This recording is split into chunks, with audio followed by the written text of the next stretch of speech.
Selamat pagi Bapak Ibu Saudara yang dikasihi oleh Tuhan Yesus Kristus. Berjumpa kembali dengan saya Pendeta Yohanes Ratu Eda.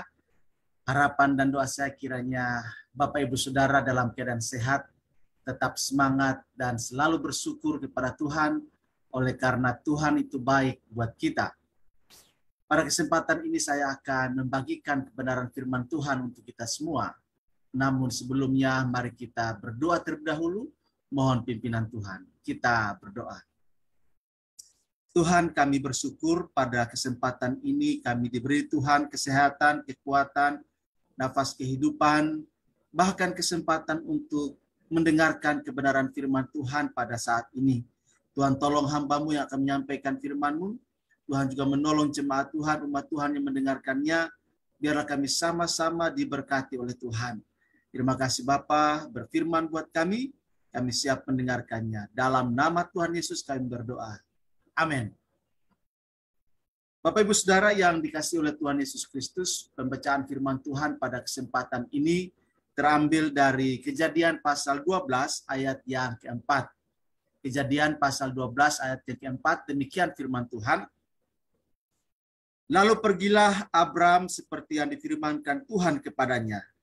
Abram berumur 75 tahun ketika ia berangkat dari Haran. Demikian firman Tuhan buat kita pada kesempatan ini.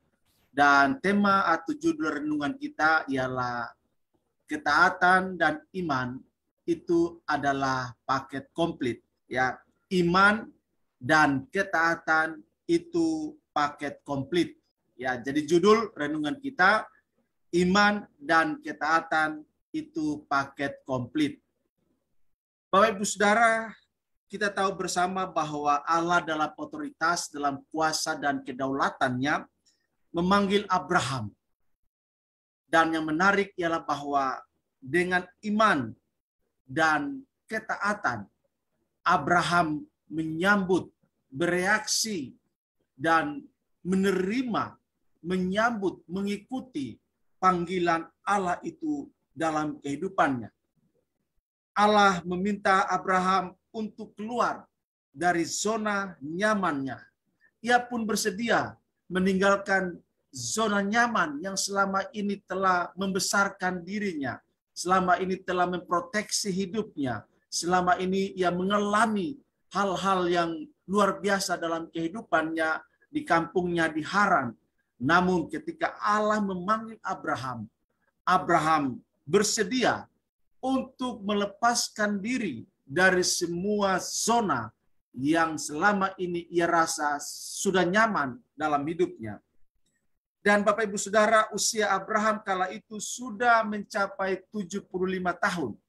Dan kalau bandingkan dengan usia manusia pada zaman now atau zaman sekarang, itu bukan lagi usia yang muda, tapi sudah masuk fase usia emas, ya.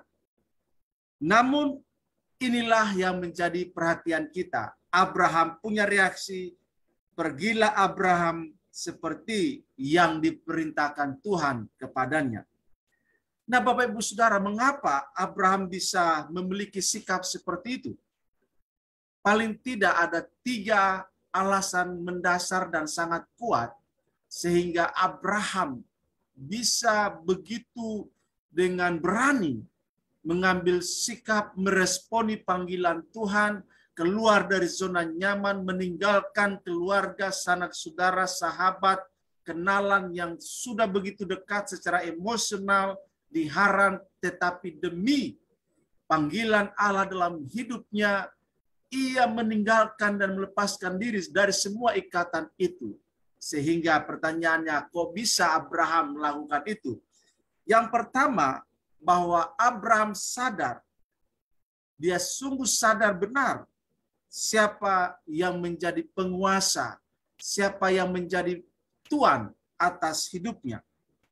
Abraham sadar betul, bukan dia pemilik hidup, bukan dia penentu hidupnya, tapi dia tahu ada satu pribadi yang punya kuasa, punya otoritas, punya kedaulatan. Sehingga dalam kesadaran itu ketika Tuhan memanggil dia, bersuara memanggil dia, Abraham meresponinya. Kemudian yang kedua, Abraham sadar bahwa hidupnya milik Tuhan dan ia menghidupi kesadaran ini secara real, secara nyata. Bapak Ibu Saudara yang dikasihi oleh Tuhan Yesus Kristus, kita juga harus sadar bahwa Tuhan Allah lah yang menjadi penguasa, Tuhan, serta pemilik atas kehidupan kita. Sehingga kita menjalani hidup kita day by day, hari demi hari, sampai dengan saat ini, kita harus selalu menyadarkan diri kita bahwa sesungguhnya Tuhanlah pemilik kehidupan kita, Tuhanlah yang menjadi pemegang kendali kehidupan kita, Tuhanlah yang akan menjadi penguasa tunggal di dalam kehidupan kita. Oleh sebab itu kita harus menghidupi kesadaran ini secara real, secara nyata, hari lepas hari di dalam kehidupan kita. Kemudian yang ketiga, bila hidupnya milik Allah, Abraham percaya bahwa masa depan dan hidup matinya ada di tangan Allah. Nah, Bapak Ibu Saudara yang dikasihi oleh Tuhan Yesus Kristus, Abraham dalam kesadaran bahwa Tuhan itu adalah Tuhan yang berdaulat, yang berkuasa, yang berotoritas, Allah itu adalah pemilik kehidupannya, maka Abraham dalam hidupnya, ia percaya masa depannya ada dalam tangan Allah, dan dia juga tahu mati hidupnya juga ada dalam genggaman tangan Allah. Bapak Ibu Saudara, kita juga dalam hidup ini harusnya memiliki konsep pemahaman semacam ini, agar kita tidak usah khawatir, tidak usah terlalu cemas, tidak usah terlalu takut menghadapi hidup ini, apalagi menghadapi masa depan.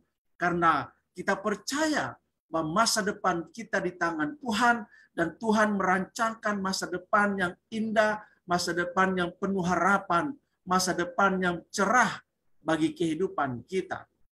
Itu sebabnya Bapak Ibu Saudara, Alkitab menginformasikan kepada kita, berdasarkan pemahaman Abraham inilah ia menjalani hidupnya begitu luar biasa dalam ketaatan dan iman kepada Allah. Makanya Alkitab berkata bahwa Abraham itu adalah pribadi bapa dari semua orang yang beriman. Bapak Ibu Saudara yang dikasihi oleh Tuhan Yesus Kristus, iman bukan sekedar teori yang dibangun berdasarkan doktrin, pengajaran, argumentasi filsafat yang rumit. Tetapi iman itu real, sederhana, yaitu taat memenuhi panggilan dan mengikuti kehendak Allah. Iman dan ketaatan adalah paket komplit yang tidak bisa dipisahkan, bagaikan dua sisi mata uang yang tidak bisa dipisahkan. Di mana ada ketaatan, di situ ada iman. Di mana ada iman, di situ ada ketaatan.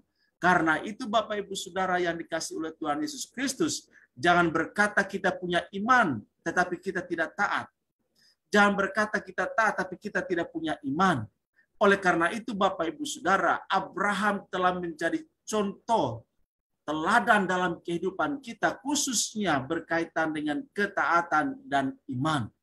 Pada saat Allah menguji Abraham untuk mempersembahkan Ishak, Abraham melakukan itu dengan sungguh-sungguh dalam kesadaran yang lengkap, dengan pengetahuan yang memadai, yang melaksanakan itu, dan Allah menganggap itu sebagai sebuah kebenaran. Bapak Ibu Saudara yang dikasihi oleh Tuhan Yesus Kristus, bagaimana dengan kita? Jika Yesus adalah penguasa dalam hidup kita, maka kita harusnya menaati dan meyakini bahwa Dia sanggup memimpin dan memelihara hidup kita.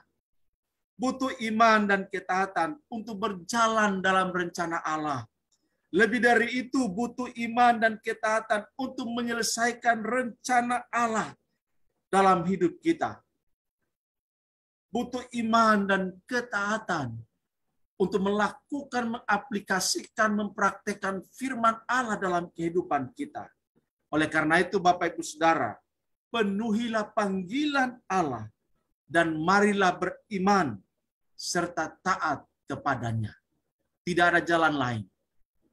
Iman dan ketaatan harus menjadi sesuatu yang real, yang nyata, yang kita hidupi, yang kita aplikasikan, yang kita praktekkan dalam kehidupan kita. Dan pada saat kita melakukannya itu, maka kita akan melihat dan mengalami keajaiban perbuatan Tuhan yang begitu dahsyat di dalam kehidupan kita. Kiranya firman Tuhan pada kesempatan ini boleh menginspirasi dan memotivasi kita untuk melihat kuasa Allah yang dahsyat itu nyata dalam kehidupan kita, dan kita harus responinya dalam iman dan ketaatan. Karena iman dan ketaatan itu paket komplit. Marilah beriman dan taatlah kepada Allah. Tuhan memberkati kita. Amin. Kita berdoa. Kami bersyukur Tuhan untuk pagi ini kami dilawat oleh Tuhan melalui kebenaran firman Tuhan yang begitu indah buat kami pada pagi hari ini. Terima kasih Tuhan, ajar kami untuk memiliki iman dan ketaatan kepada Engkau, melakukan firman-Mu di dalam kehidupan kami, memenuhi panggilan kami, memenuhi rencana-Mu di dalam kehidupan kami. Terima kasih Tuhan, bila kami selama ini melenceng, tidak taat, tidak setia, tidak punya iman yang kuat, biarlah firman Tuhan pagi hari ini boleh meneguhkan kami, menguatkan kami lagi untuk tetap ada pada ketaatan dan iman kepada Tuhan. Terima kasih Bapa, terpuji nama-Mu, berkati kami semua, dalam nama Tuhan Yesus kami berdoa. Amin. Bapak Ibu Saudara, demikian perjumpaan kita pada kesempatan ini. Selamat beraktivitas, selamat menjadi pribadi yang beriman dan taat melakukan kehendak Tuhan dalam kehidupan setiap hari. Sampai bertemu, Tuhan berkati dan salam untuk kita semua. Amin.